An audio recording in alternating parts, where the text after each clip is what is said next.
Please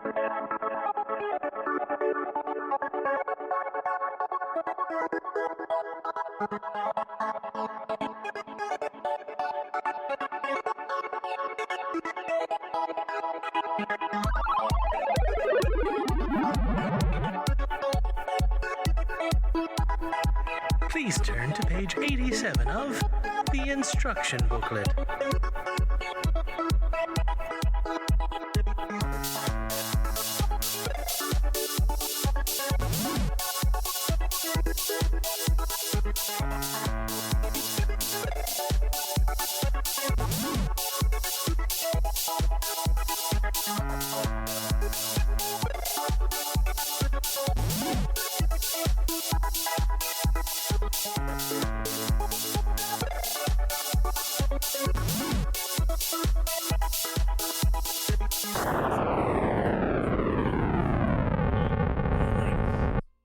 Welcome to our little slightly delayed October episode of the Instruction Booklet. I am the ghost that is haunting your ears. That's also your host, Jeremy, and I am joined by my co-host, a man who checks every single box in the room before he exits the next room, because, you know, you gotta have that ammo and save points. And that is Michael.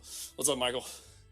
You know what the worst part is I will meticulously check rooms for resources in games like, you know, Elden Ring or anywhere that you can hoard potions like Skyrim, and then I won't use them because I'll be like, well, I may need them in the future, right? Yeah. And if I can beat it right now, then that just proves that I didn't need it right now, and then I'll end the game with my inventory full of potions and items that would have made it a lot easier. Right.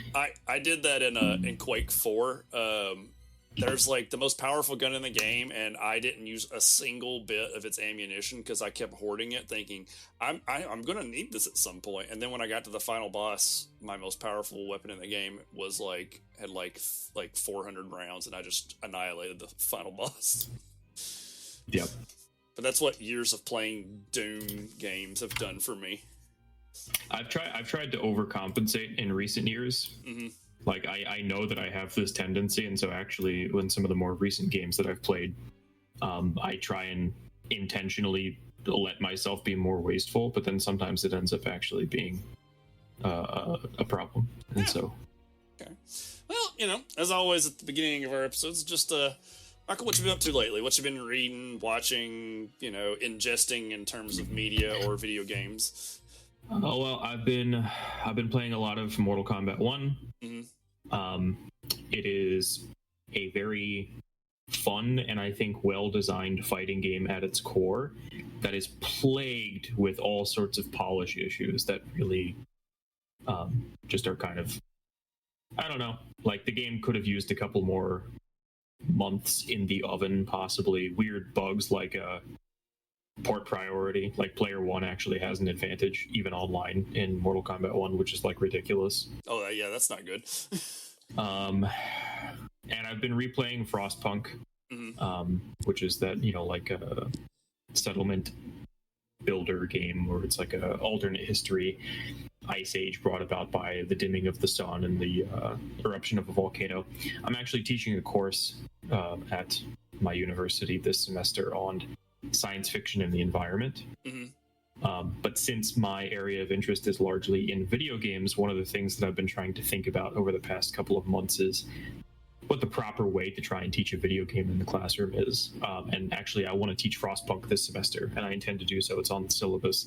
But that means that I have to, I think, record like a playthrough of it for my students. Yeah.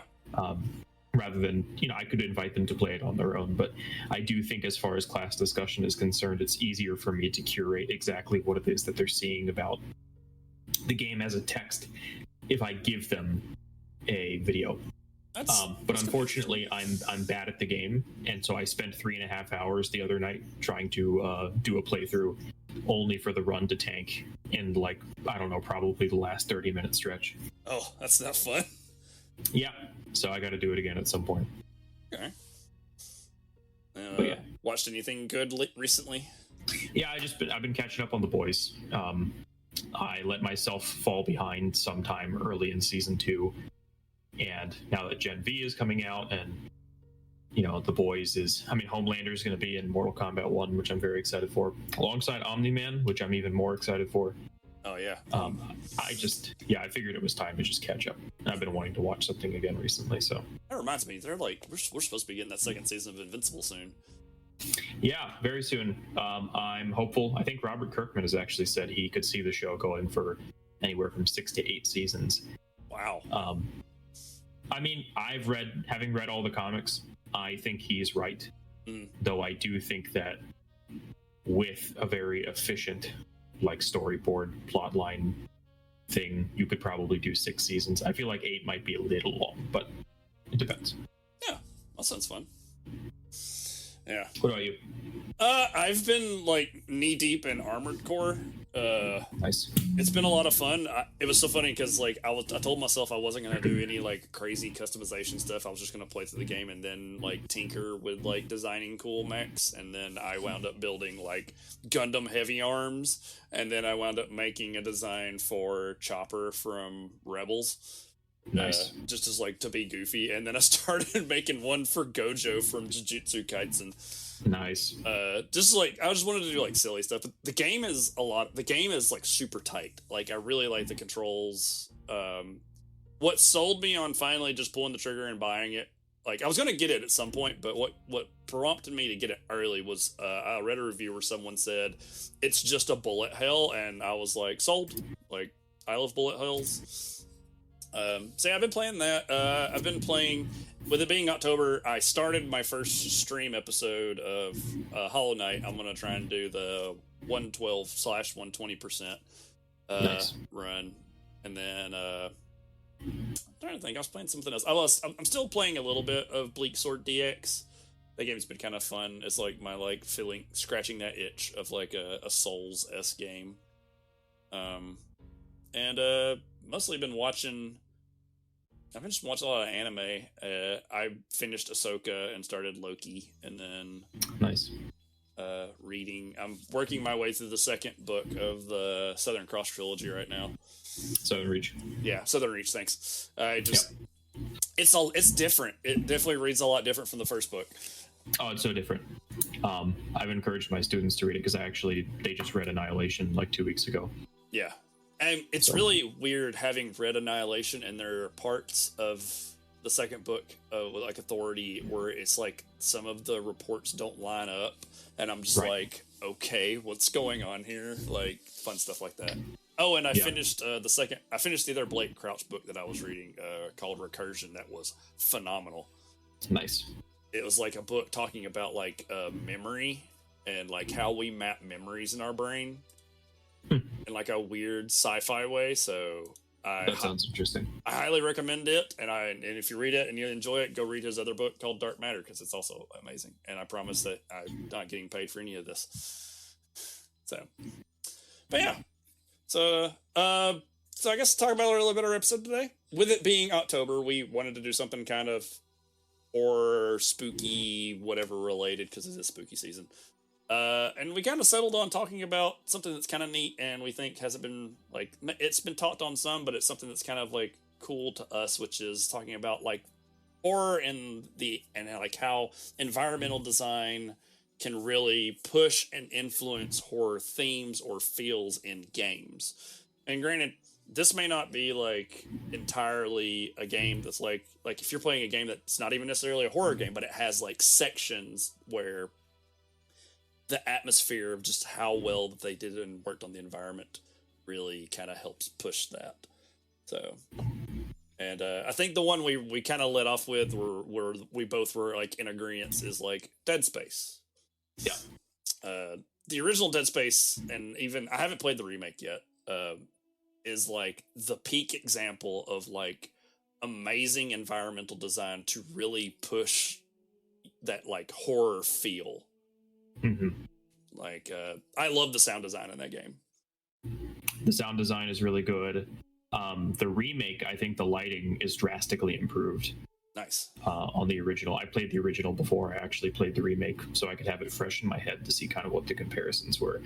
And a lot of games in the early 2000s, I feel have weird electric lighting problems, which is to say the brightness feels like it's turned way up. Maybe it's like a TV thing. You know, there might be considerations with regard to what you could expect television resolutions and brightness to be like during that time. But just looking at the remake, I mean, it's so much darker, and it makes so much more sense that it's dark.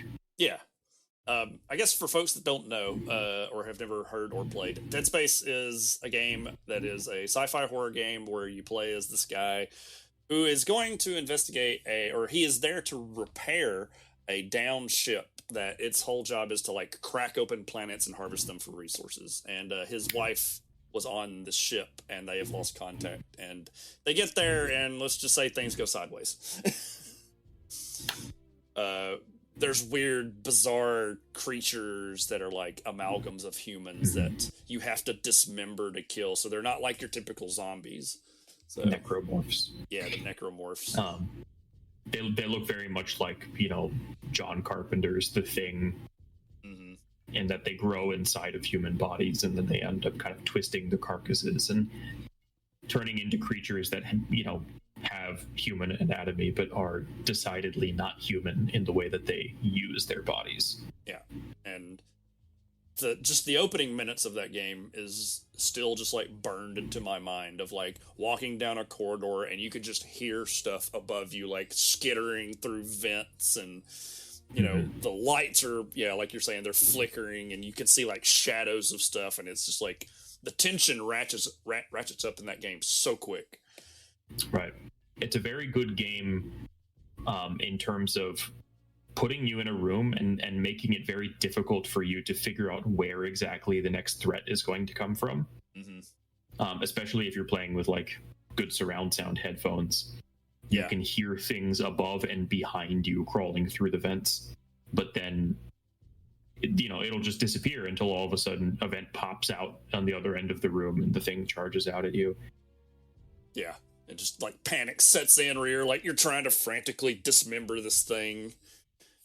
There's like so much about that game that like even outside of the environmental, like just talking about like with like the UI and stuff like that, like it was very well made.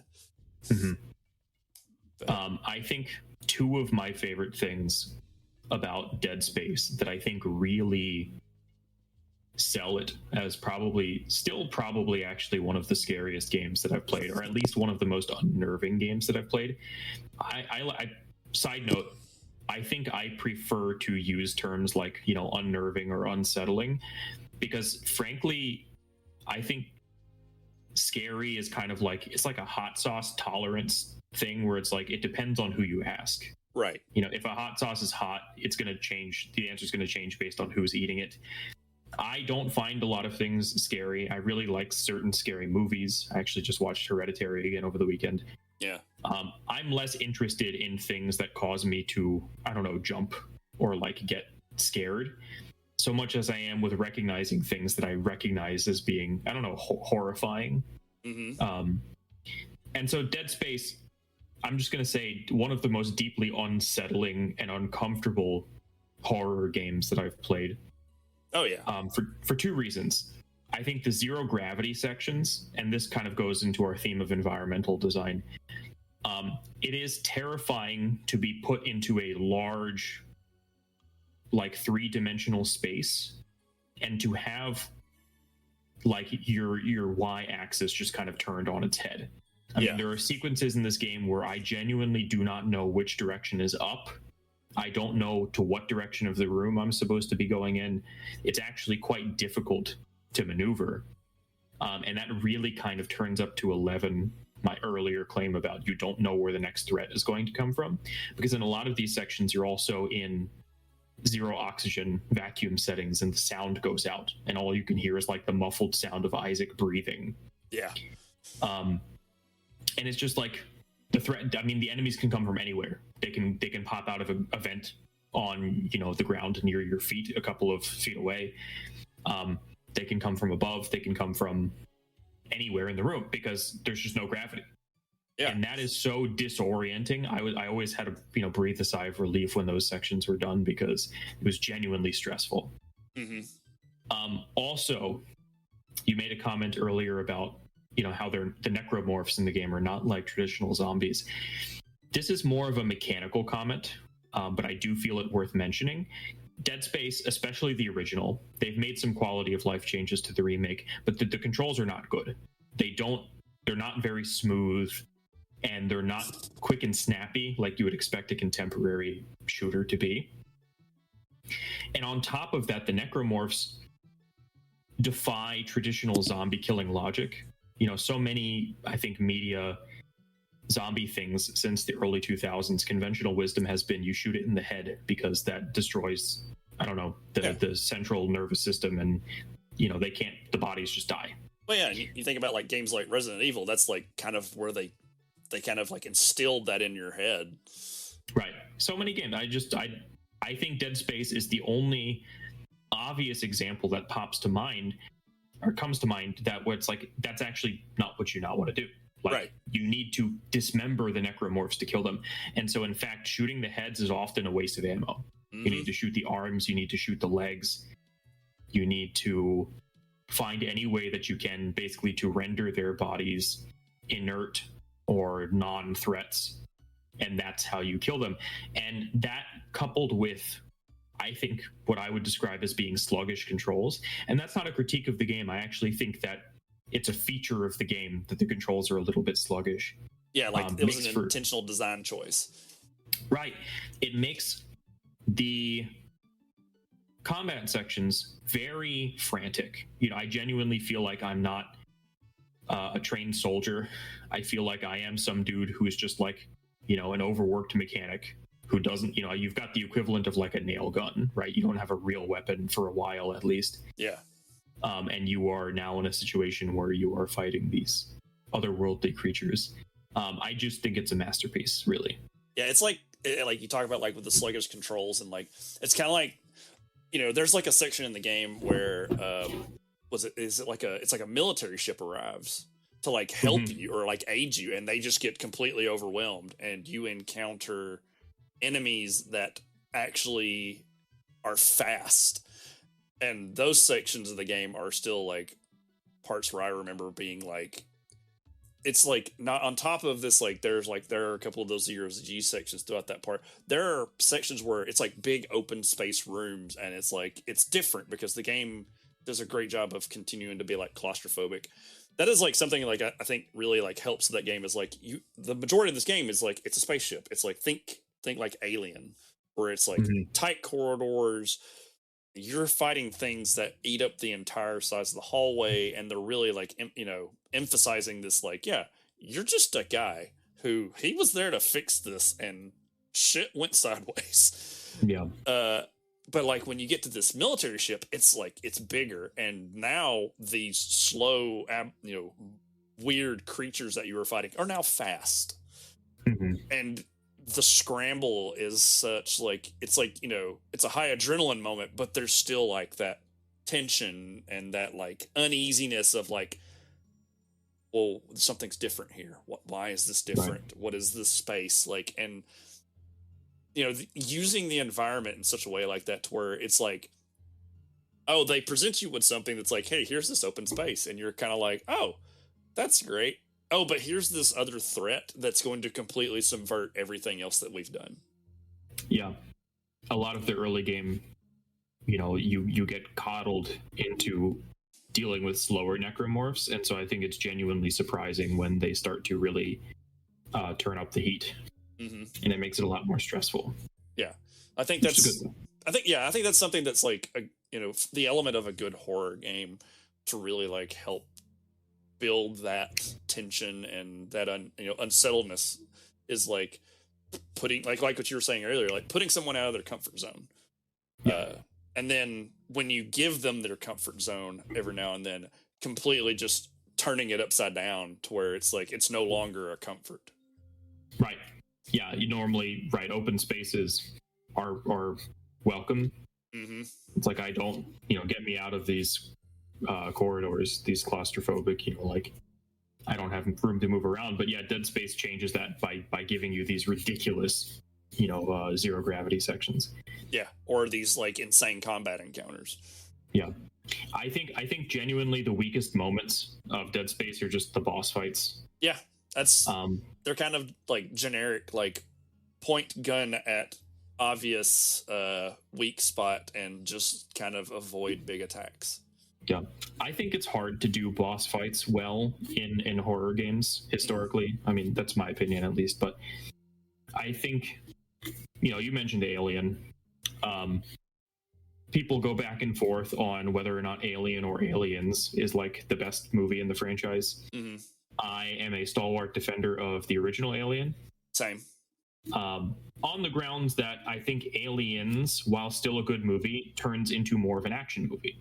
It does, yeah.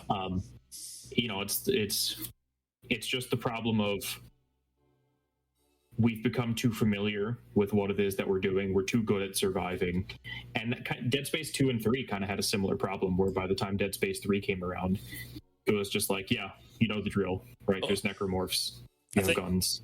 I think Zero Punctuation said it best about Dead Space 2, is there's this sequence at the very beginning of the game where Isaac is strapped to a table and this guy comes in and he turns into a necromorph like right in front of your face, and it's just this middle of the screen face of this guy, and he's like, it's like the game going, are you scared yet?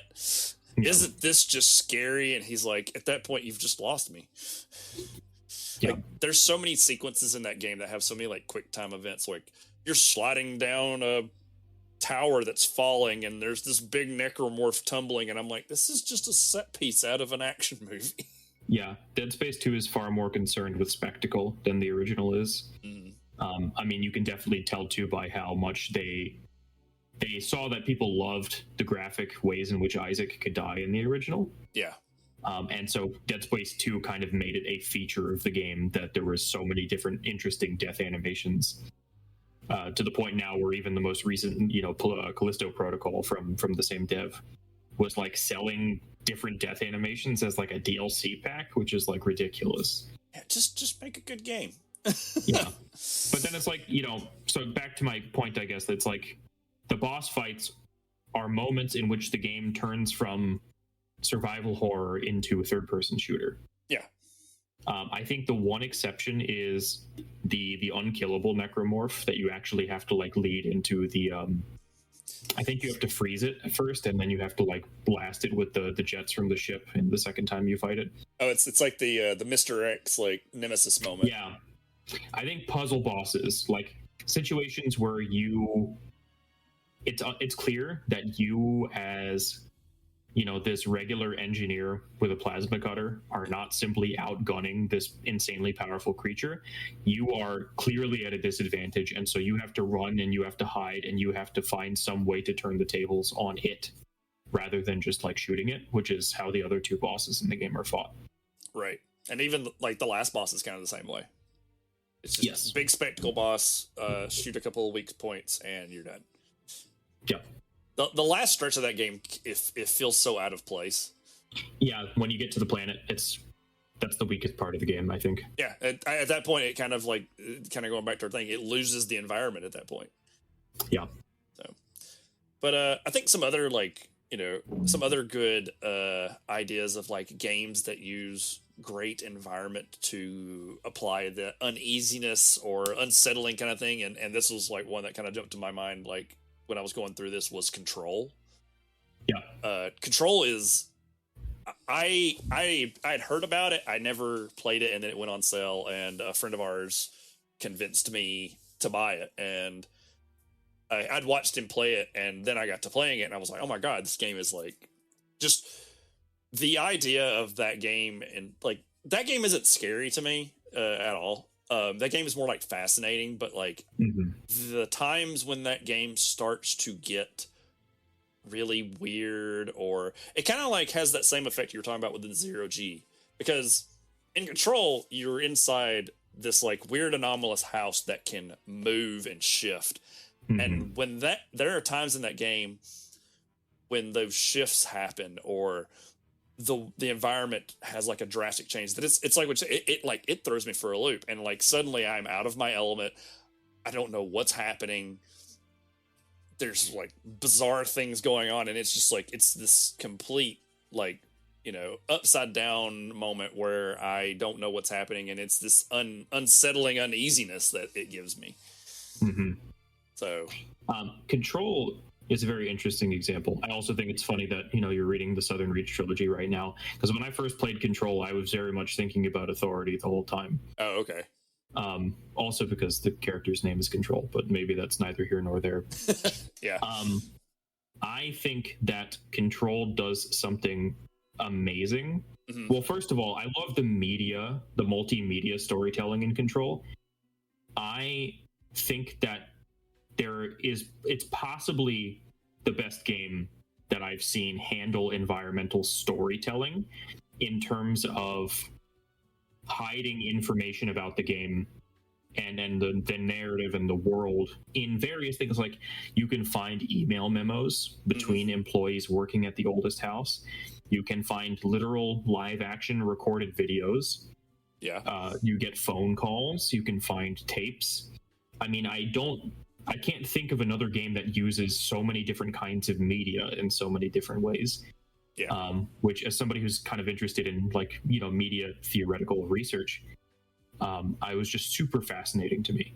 Yeah. I do think that sometimes it gets a little bit much, because sometimes I feel like I'm actually breaking the flow of the gameplay too much to find all of the things. Mm-hmm. But yeah, that game has really great presentation. Yes. But it's one of those games that that game I wouldn't classify as horror, but there are horror parts in that game, and when it does it very well due to how they designed it.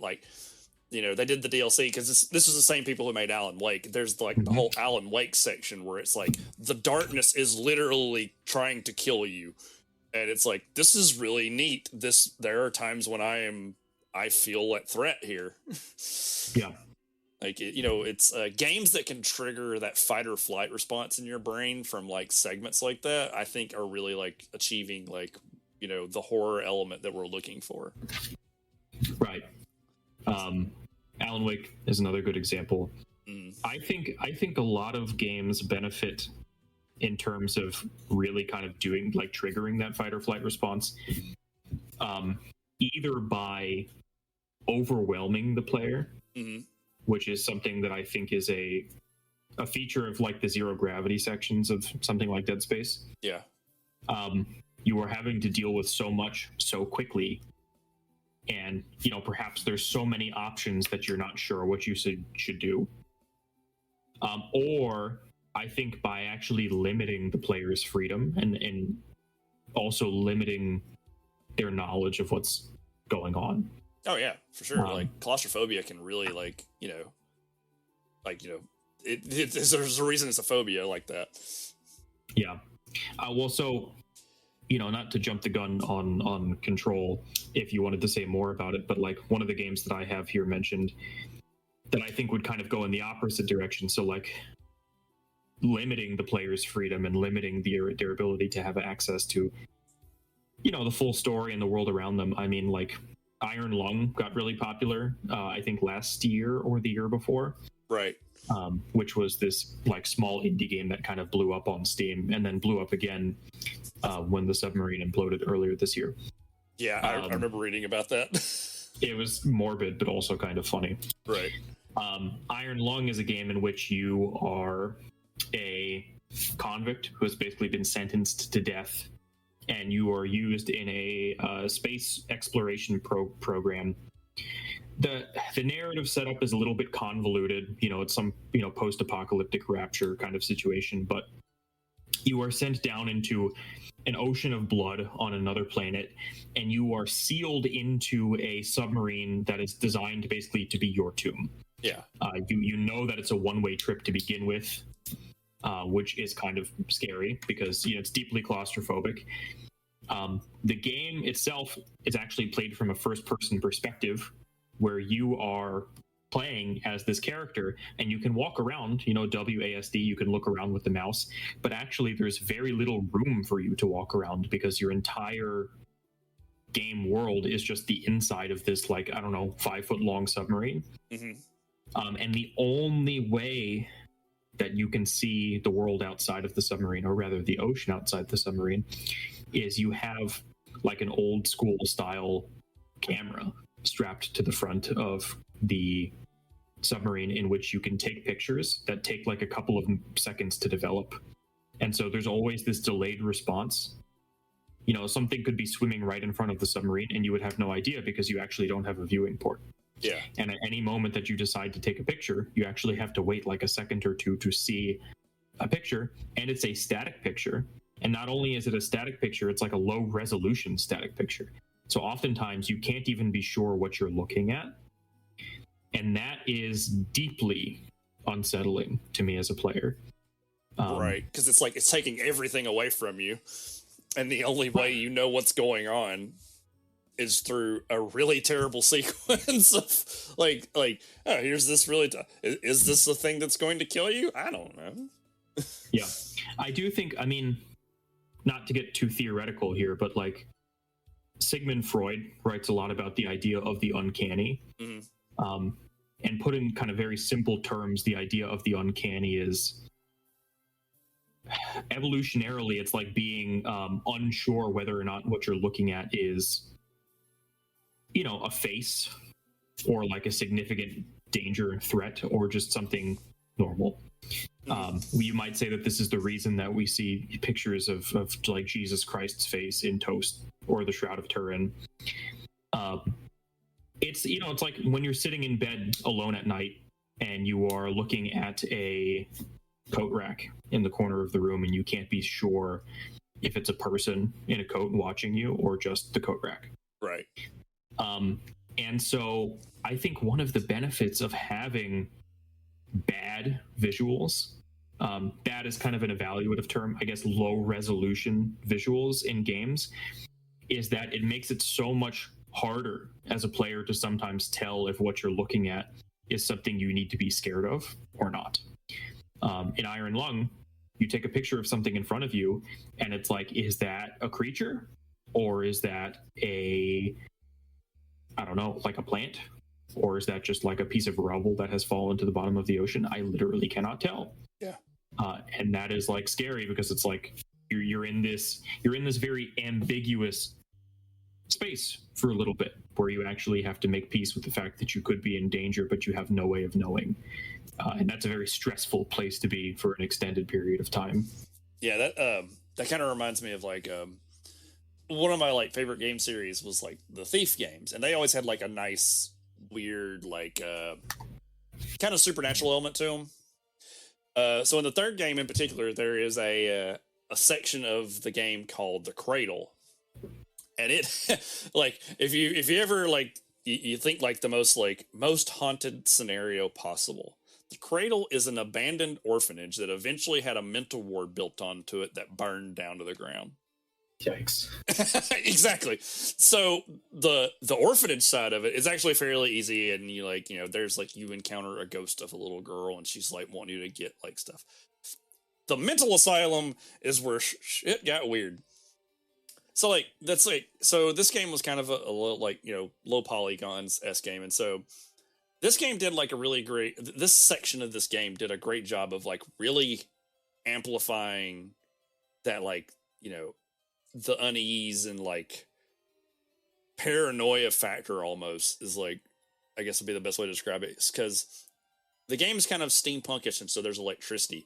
So there are lights on, and the things that are on this side are, I guess, I don't know. You can't get a great look at them because they kind of like stick to the shadows. But anytime that they get near a light source, the lights will start flickering.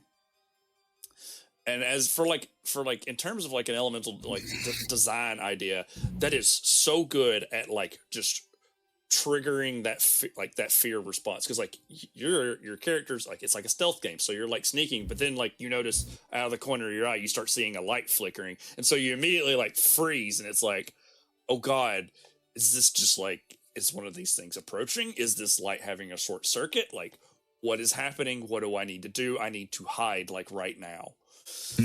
And that section of that game always stuck to me because of just that function. Like the idea of the immediate, something is wrong, and the game is like either trying to mess with you or build something up that it evokes that, like that, like we were saying, like this fight or flight response, and immediately these things are invincible, so you can't fight them, so you have to flee.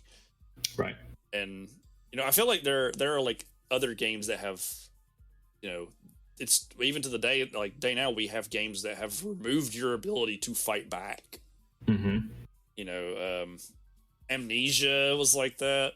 Trying to think of some other ones, like even the the famous jump scare games of like Five Nights at Freddy's or some of the other stuff, and just the environment, not only just your ability to fight back is gone, just how they design the spaces as a whole. Like Amnesia, I played Amnesia, and it's like, oh, this place is already kind of creepy and dark, and the fact that like I can't see very well, and there's this stuff you can hear off into the distance really like helps sell that, because like if you couldn't fight back, if it was like a well lit room and there was like windows and birds chirping, I don't think it would carry the same weight. No, it'd be easier to see. Yeah. Again, it goes kind of back to that idea that I was saying. It's like limiting the perspective. I mean, ambiguity is just scary. Mm-hmm. I guess I'll get a little bit like psychoanalytic here again, but there are certain things like, Jacques Lacan talks about how a lot of people are deeply uncomfortable with just like not knowing the outcome of a situation, or just not knowing what kind of situation they're in. We would almost prefer psychologically in many instances to just know that we're in danger. Yeah. Like, just like show me that something's coming after me. Cool. I know what situation I'm in. I know what I have to do. It might be stressful and scary, but at least I'm not caught in this middle ground of deciding, like being unable to decide if I should hide because the light is flickering, or if I should just ignore it because that's a thing that lights do. Right. So I think that, ambiguity is just an incredibly good way. Well, and that kind of, I think that does both the thing of like it overwhelms you, right? Which is not to say that it takes away your options, but it puts you in a situation where your knowledge is limited, such that actually you just don't know what you should be doing. Yeah, that's like that's kind of like, I think the removal of stuff, or it's like with like Lovecraft, it's like the fear of the unknown can really like heighten, and it's like even things happening that make no sense can sometimes like cause that. I guess like the other game that I like listed along there, like Eternal Darkness, that game is always like visited upon by people because of its ability to do things that make no sense whatsoever, and it becomes unsettling. So this game was notorious for turning up the volume on your TV, flipping the screen upside down, to the point where I have a friend that played this game and still loves this game, talking about booting the game up and it saying that it has erased your save data. Yep. But like, I think those things would be more gimmicky. But it's also the fact that the game adds in this extra horror element of you're playing characters in different time periods who are having to deal with unknown factors. I went to a panel one time at DragonCon where it was Mike Mignola, like the creator of Hellboy, talking about Lovecraft and like the fear of the unknown kind of thing, where he talked about like how characters in those books aren't necessarily stupid. Like, you watch like some slasher flick or whatever, and it's like, everybody makes the joke about like, kids doing dumb things in horror movies and getting killed. He talks about like how characters in those books are like hyper intelligent to the point that like they're running through everything in their minds, and the green glow coming underneath the door with a thing banging on the door versus whatever's coming through the wall. Neither one of these options is good. They're both going to get you killed. It's just a matter of how long. And I think games that put players in those kind of like scenarios, but like adding into it can like, a lot of people draw from that. Like it's this unknown thing constantly. Yeah. I think, so like, because I mentioned it earlier, The Thing, John Carpenter's movie, is often referred to as a horror movie in which everyone is very smart and everyone actually does everything right. Yeah. And it doesn't matter. I think that's more terrifying because then, it leaves hanging in the air this question of like, could we have done anything else? If they spoke Norwegian, they would have fixed it really fast. Yeah. If you watch something like Halloween, right, or even I don't know, Texas Chainsaw Massacre, like I like Texas Chainsaw Massacre, but a lot of these older films, you're screaming, "Don't go in the basement, you're stupid." And it's very easy, I think, from an outside perspective to say that, well, I simply would have done this, why are they still staying in the house in Paranormal Activity? They should go spend the night in a church or something. That kind of stuff. Yeah. So I do think it's much better when it's not clear what the obvious choice is. Yeah. I think... Well, I have some interesting examples to give that I think are bad examples of how this isn't handled properly. Uh-huh. But I do want to say also about that, like, Eternal Darkness, this gimmicky scare tactic, perhaps we might say, like you said, of doing things that are a little bit more meta, like trying to delete the save file or inverting the image. Some other games have done that recently. I think what is it, Pony Island? Yeah. And Doki Doki Literature Club. Yeah, they would crash the game on you. Right. I do think what's unsettling about that game design choice, in a way that's maybe not entirely gimmicky, is that it collapses the frames. Mm-hmm. People who have done sort of like ludological work on the different kind of frames of reality that you buy into when you're playing a video game. You have you as the player. Mm-hmm. You have the frame of the game that is like the rules, the system of rules itself. This might be easier to think about in terms of like a tabletop role-playing game. And in particular, I'm thinking about like Joseph Laycock talks about this in his book, Dangerous Games. Mm. And then you actually have kind of the diegetic world itself, which is like the internal fictional world and the logic that it sort of operates by. And on that level, you're the character. You're no longer the player. And so even if you do get scared by things in the game, in the back of your head, there is always this knowledge, or at least there should be this knowledge of, well, the demon in the game can't hurt me.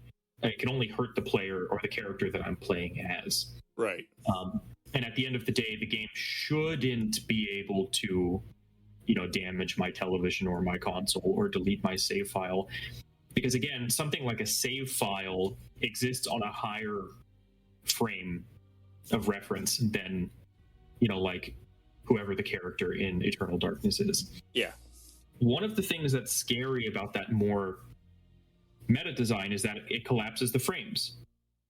You all of a sudden cannot be sure that the thing in the game is not somehow reaching out to you, the player, in reality. Mm-hmm. It's this fear of, the demon girl in the ring climbing out of the TV and killing you. Right. My game just crashed, holy crap. Are the devs like sending a demon to come haunt me now in the real life because I decided to play Doki Doki Literature Club? I mean, it's that deeply unsettling feeling of, you've been ejected back to your desktop and you only have yourself and silence to sit there for a second and just think, what is happening? Yeah. Or it's I think like when games like interact with the player as well as what they're doing in screen. Right. Acknowledging the player directly, acknowledging the artifice of the fictional world can be terrifying if done properly. At that point, I definitely think Doki Doki Literature Club does. At that point, it's almost like pulling whatever you're doing into the environment, I guess, at that point, sort of. Yeah, that's an interesting consideration as well. It's not just collapsing the frame in the direction of the real world, but perhaps also pulling the real world into the game space itself. Yeah, like, and well, the person that we tend to talk about a lot, like, loves to do stuff like that. Like, think about, like, with Kojima and, like, Metal Gear Solid with Psycho Mantis. Right. Reading your save file, or you have to unplug the controller and do other things, that kind of stuff. Yeah. Put it in port 2, yeah. Yeah. But, like, the ideas of using stuff like that as an element of unsettlingness and with horror as kind of, like, a part of the design function is different. Like, and it can present that unsettlingness because it is pulling you and the environment around you into this game. Mm-hmm. So it is trespassing on sacred ground that seems like it should not be accessible to the logic of the game itself. Right. Yeah, I think another game that I want to mention here that is not exactly a horror game, but I've been dying to talk about it in some capacity. That really kind of does this collapsing of the frames thing extremely well is Pathologic. Definitely not a horror game, though it has horror elements, as we've said of a couple of games on this list already. Especially like Pathologic 2005. I haven't actually played Pathologic 2. To my knowledge, it is just a kind of updated HD remake with like better game systems than the original. Pathologic, I won't spoil anything story-wise, I guess, for anybody who's interested in playing it. And I do encourage people to play it because I think it's a wonderful game. It is also the most stressful game I've ever played in my entire life. Oh my. And it's very interested in mocking the player for their inability to actually affect meaningful change outside of the scope of what's been determined in the story. And not in a traditional way. I mean, like, similar to many role-playing games, Pathologic has multiple endings, and you can actually choose how the game ends if you've done the prerequisites necessary to get the endings set up. But even then, there are like secret non-ending interactions that like still kind of tease you for just being, a player in a kind of like opera play in which, all the endings have already just been written for you. So there's that kind of existential horror of like, being confronted with the fact that perhaps you're just a puppet in a game. But as far as environmental design is concerned, what makes Pathologic so stressful is actually that, so the game happens in real time. If you don't know what the premise is, you're a doctor who is in a small Russian village somewhere. You've gone there for a research purpose. This is one of the characters you could play, but it's the character that I played. You've gone there for research, and over the course of the first day that you are there, you begin to slowly start piecing together the fact that this town is on the verge of a massive, like, pandemic outbreak, serious disease that like has an insanely high fatality rate. And similar to like a Majora's Mask style game, time is constantly ticking. Certain things can only be done on certain days. And one of the most painful things about the game is that you walk relatively slow for a first-person game. And the town is big, and you only have a limited amount of time to do everything each day, and you don't even start the day knowing all of what you can do. Sometimes you actually have to go exploring, and you have to find an NPC who will give you a quest that you actually need to do in order to save someone's life. Otherwise, they'll get sick and die the next day. That means every morning when you wake up, when it's, I don't know, either 6 a.m. or 8 a.m., depending on when you go to bed in-game, you need to start planning your route through the village meticulously. Because if you backtrack too much, or if you waste too much time going to a part of the town that is not relevant for you on that particular day, you will run out of time to get your tasks done, and people will start dying. Oh, wow. And it's so uncomfortable. Like, it's so stressful, and there's no way to speed it up. Some people have actually like downloaded mods to give you double run speed. I would argue that it fundamentally kind of kneecaps what I think is one of the most interesting things about the game, which is its ability to just make me so frustrated as a player, but also recognizing that that's kind of the point. The point is that you're a limited person with limited resources who can only move so fast and who has only so many hours in the day trying to fight what seems to be an unbeatable enemy, which is, an uncaring, unthinking virus that's killing everyone. Oh, wow. And also certain parts of the town, as days go on, they become like infected districts, which you either have to avoid or risk catching the plague yourself. Or they become burned districts where the plague has moved on, but then outlaws and criminals and stuff have moved in, and so you run the risk of, getting attacked or mugged when you go into them. Yeah.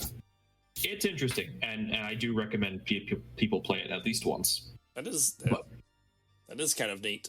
That almost like real world-esque stress, like adding that extra element to the game is very interesting. It is. I started, waking up at 4 a.m. and drinking tons of coffee in the game because I was like, I don't have enough hours in the day to do everything. It's like real life. I know. It's so funny. I guess it's like more of that, like breaking down that barrier between like playing the game and everything. Like, it's so funny because you talk about like, stuff stressing you in real life. Going back to Dead Space, I played Dead Space 1 in like the optimal way. Like, I played no lights in my room, like my surround sound headphones on. And it got to the point where I was playing that game so much, I started dreaming about it at night. Oh, no. And like, I would have like waking nightmares. And I had to tell my roommate at the time, like, hey, if it's past 10 p.m. and I am playing this game, you need to stop me. Like, make me go do something else for a while. Because I was, like, dreaming about, like, necromorphs being in my bedroom. And, like, I was, like, awake sitting up in my bed. And, like, I was like, oh, my God. So, but I've had those problems before where, like, playing a game too much and you start dreaming about the game.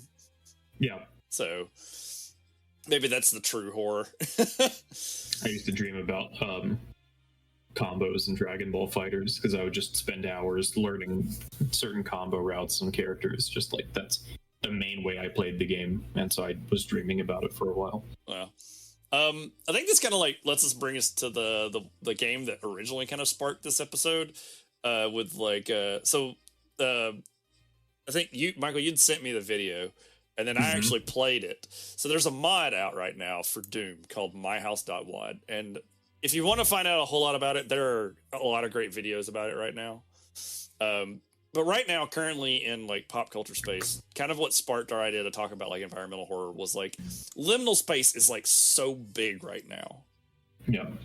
But from YouTube videos of the backrooms, and now there are actual video games with the backrooms.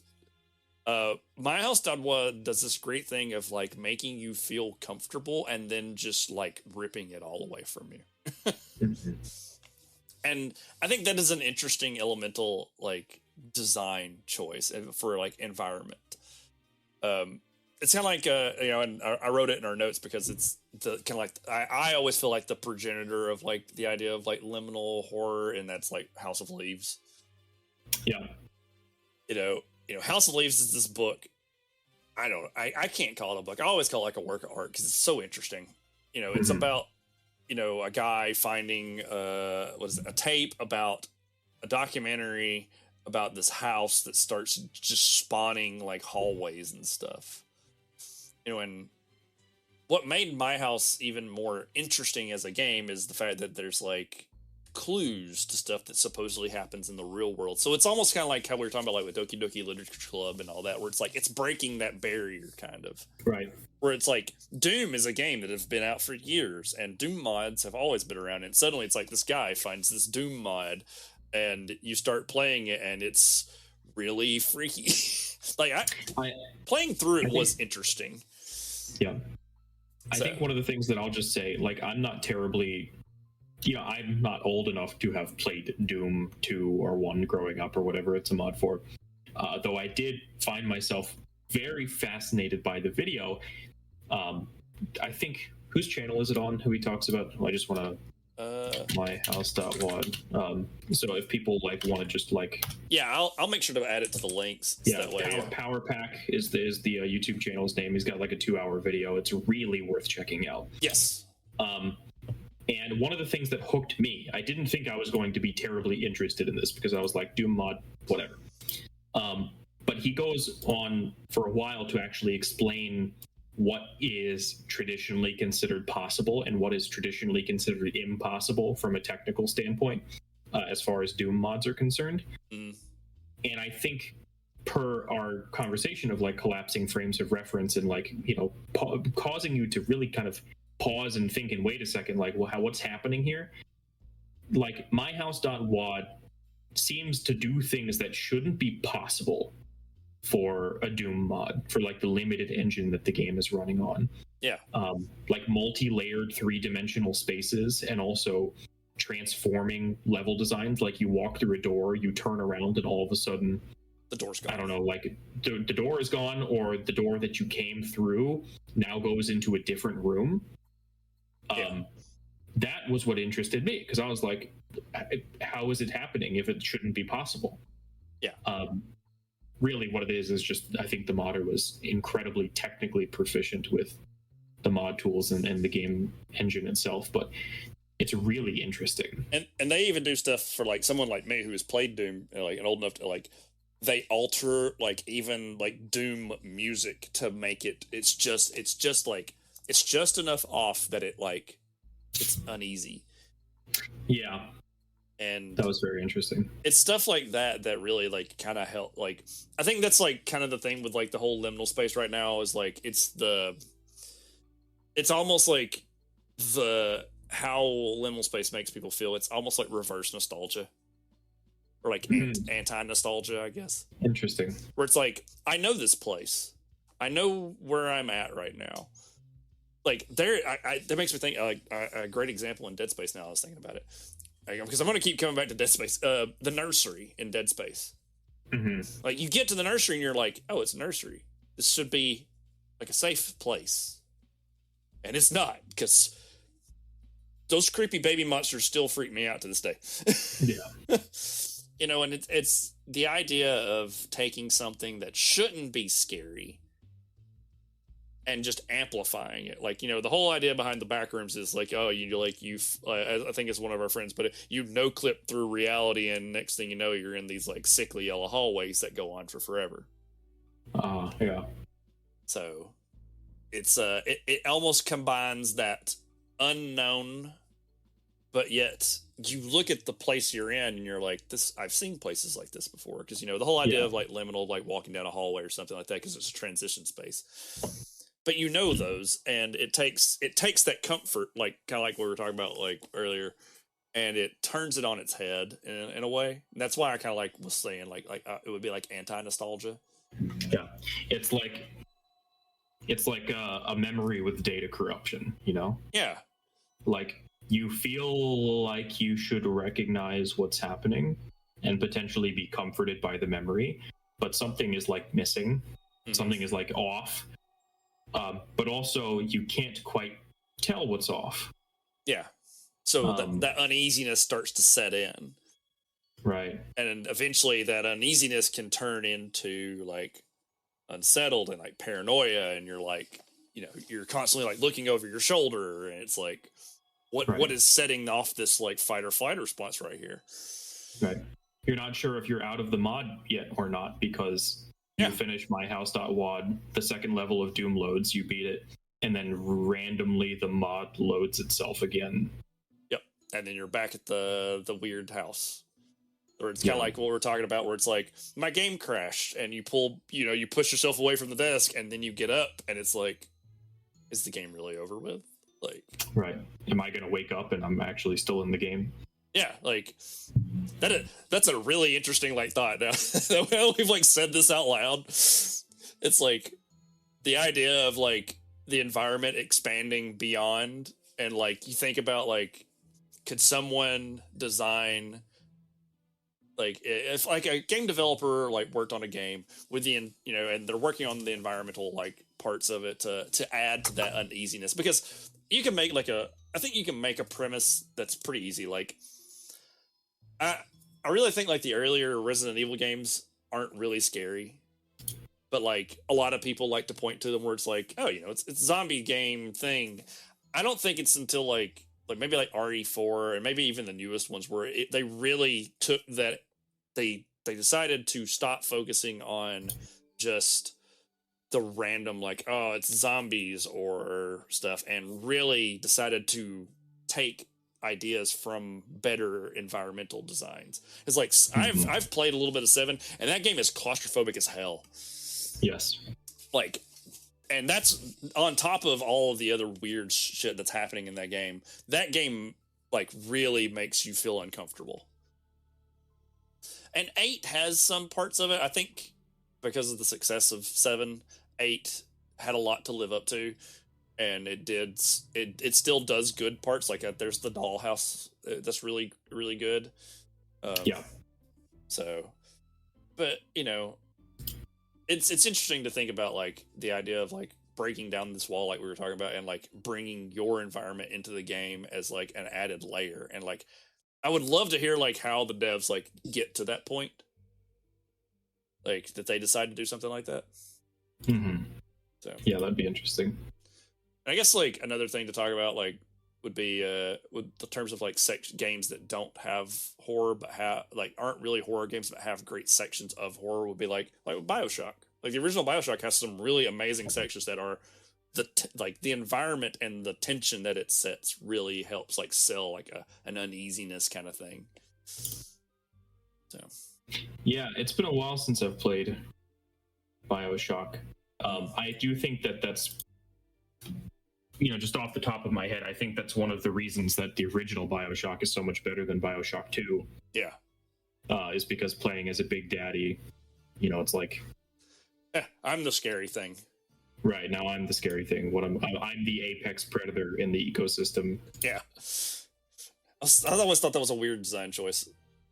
Yeah, I think it's fun. I mean, it's to go back to what I was saying earlier, it's the difference between a horror game and an action game. Mm-hmm. It's the difference between Alien and Aliens, and Dead Space 1 and Dead Space maybe 2 and 3. Yeah. It's that move from I'm terrified and I'm powerless and I don't know what's going on to I have control of my surroundings and I can maneuver in a relatively reasonable way. Yeah. Which I think I got one more that we can talk about, and then we'll probably start wrapping up. But we were talking about Aliens. Alien Isolation is a fantastic game that takes everything from the original Alien and like adds to it, along with an artificial intelligence that really likes to fuck with you. Mm-hmm.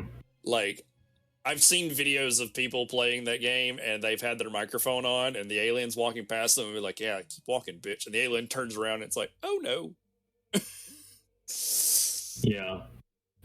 I think the AI in Alien Isolation is possibly still just like one of the best horror AI that they've made. Mm-hmm. I actually have a friend at my university who studies art history, and we had an interesting conversation about this the other day. Yeah. Kind of going back to the question of the uncanny and being unsure of whether or not what you're dealing with is an intelligent subject or something that cannot meaningfully respond to you in a way. Mm-hmm. She's done work before on the uneasiness that somebody feels when they're looking at a painting in which somebody in the painting is actually depicted in such a way that they're looking out at you, the viewer of the painting. And, it's a momentary illusion. It doesn't last because, of course, they cannot meaningfully interact with you in any way.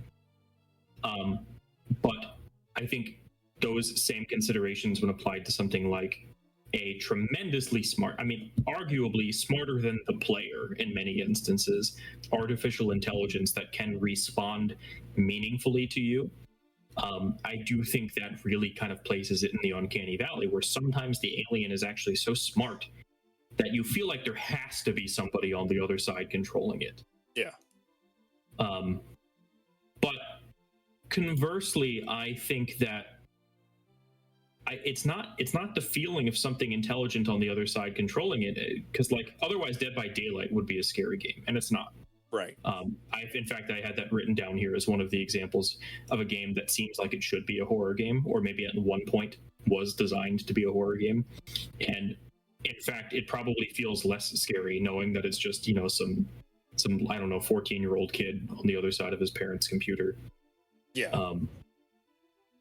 But I do think Alien Isolation is exceptional as far as the xenomorph AI itself.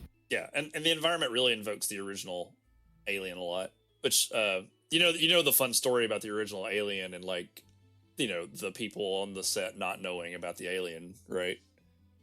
I actually don't. Okay. I'll tell this story and we'll start doing our wrapping up stuff, but this one's always fun. So originally the movie was proposed as not a horror film.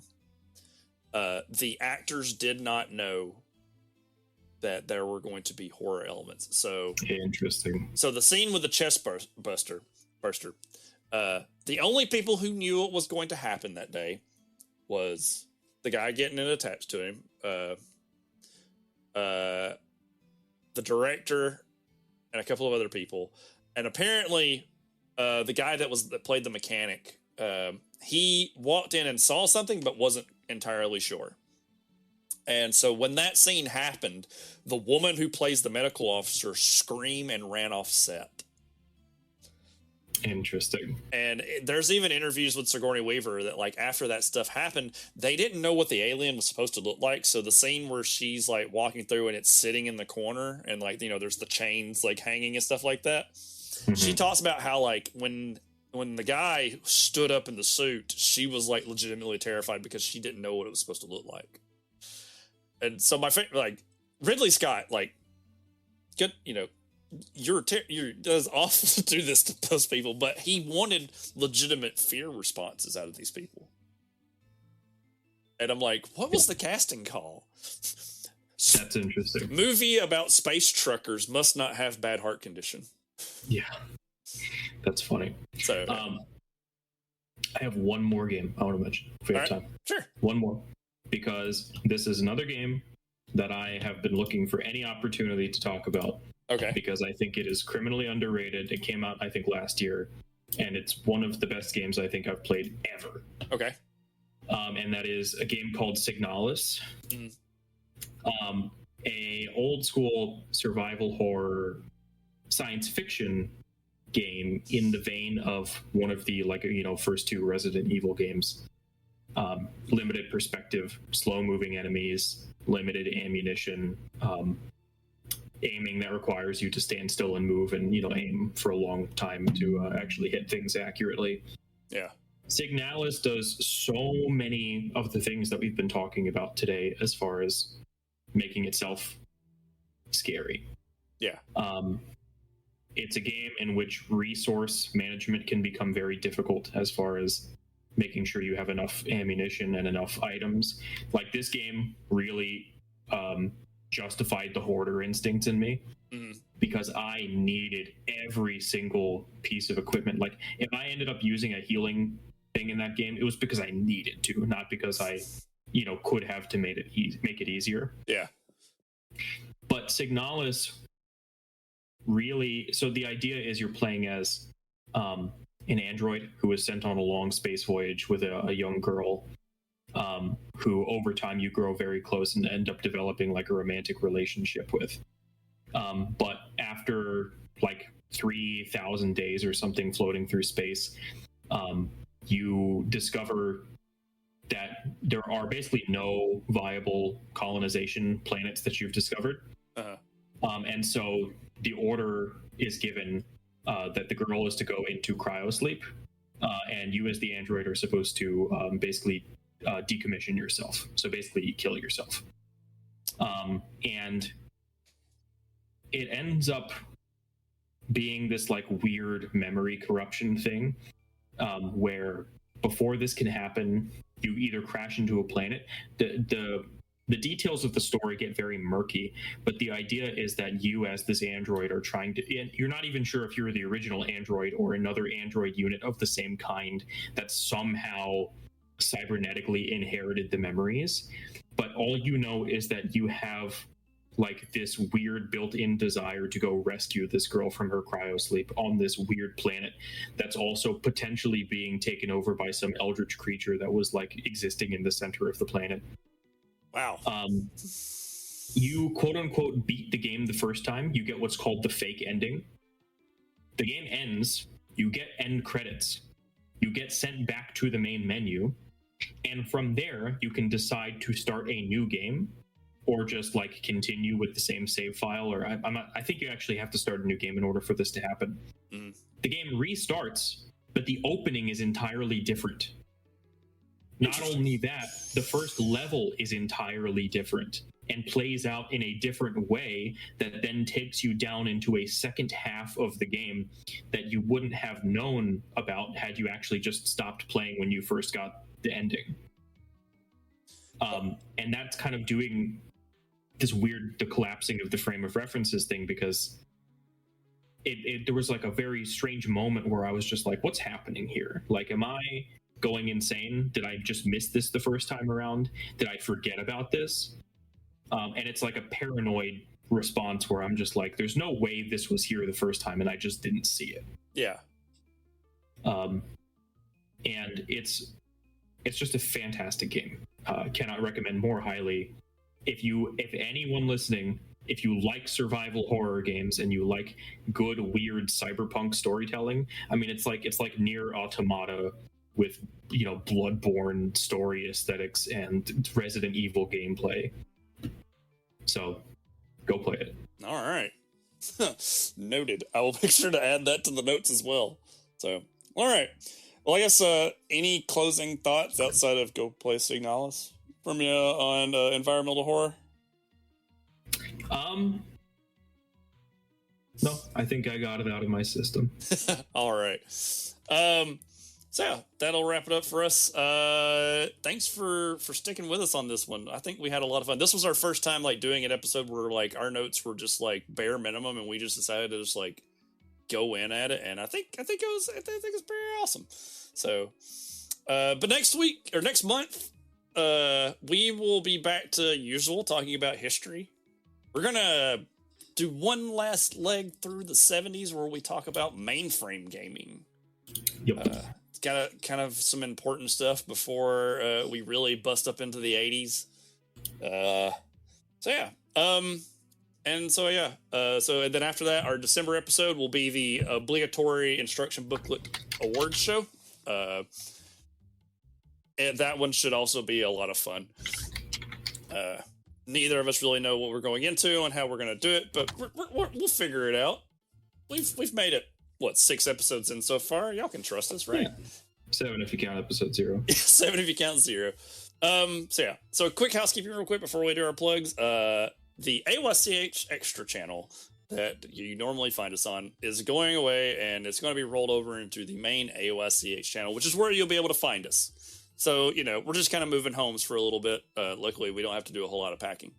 So just be sure to keep an eye out for that. The AOSCH extra channel will still be around, and all of our previous episodes will be on there as well. So, but yeah. So, Michael, where can the folks find you on the internet? I think I may have just deleted my Twitter account. I mean, that's fair. As always, I'm on Instagram, mackerel_prawns.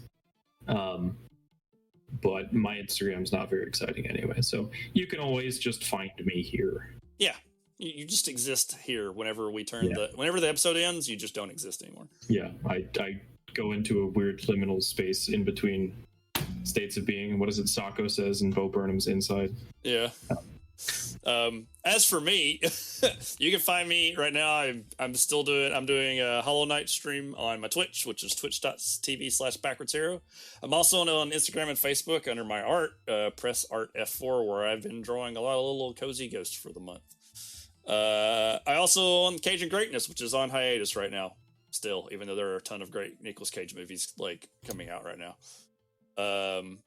You can also find us, the instruction booklet, all one word, on Facebook. We're also instruction_BK on Twitter or X, whatever you want to call it. You can find all of this also on our link tree, which is linktr.ee/instruction booklet. And from now on, you'll find us on AYCH, which you can find as AYCH Podcast on Twitter and Instagram. Also on SoundCloud, Spotify, Apple Podcasts, Google Podcasts, whatever you get your podcast on. Hopefully we're there. We're not broadcasting to the outer planets yet, but we're working on it. So, but other than that, hopefully you have a fun spooky month. Maybe you go watch the SpyHouse.wad video. Maybe you go play Signalis. If anything, you should probably go play Dead Space, though. Yeah. The remake is worth it. Yes. But the original also holds up, in my opinion. And the great part is like, I'm fairly certain Steam or Epic or whatever you buy your games on will probably have a sale on this game. So, go check it out. And, well, I'll try and make a list of all the games we've talked about here, so that way people can check those out as well in case you're really into these kind of games and just looking for something fun to play. Other than that, also, System Shock 2. I won't say anything but the title, System Shock 2. Oh, okay. So, yeah. System Shock 2. So thanks for joining us. We'll see y'all next month for episode 7. Have a good one. See you guys.